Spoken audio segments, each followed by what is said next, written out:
सबुठारु श्रेष्ठ तिथि किए बोली आचार्य कहती द्वादशी तिथि हेउछि सबुठारु श्रेष्ठ तिथि। अनेक एकादशी व्रत करी निर्जला उपवास रुहंती। एहा मध्य श्री विष्णुंकर अतीव प्रिय। किंतु शास्त्र कहती भाद्रव शुक्ल द्वादशी एही तिथि रे स्वयं श्री विष्णु वामन रूप धारण करी पृथ्वी पृष्ठरे अवतीर्ण होइथिले। एही दिन ठारू मध्य आम गजपति पाखरे नूतन वर्षर बा नूतन अंकर गणना हुए। पुणी माघ मास शुक्ल द्वादशी तिथि रे विष्णु वराह अवतार धारण करथिले।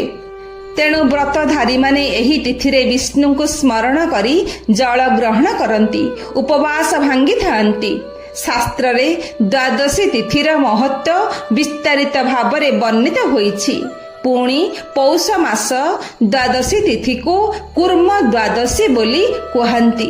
एही दिन श्री विष्णु 10 अवतारंक मध्यरु अन्य एक अवतार कूर्म रूप धारण करथिले। समुद्र मंथन बेले मंदर पर्वत को निज कवचरे संभाळिथिले। पुणी फाल्गुन द्वादशी तिथि को गोविंद द्वादशी बोली मध्य कहा जाए।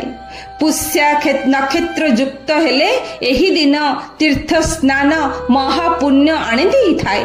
प्राय 12 वर्षरे थरे एही तिथि पड़िथाय। एही परि द्वादशी तिथिर अनेक महिमा रहिछि।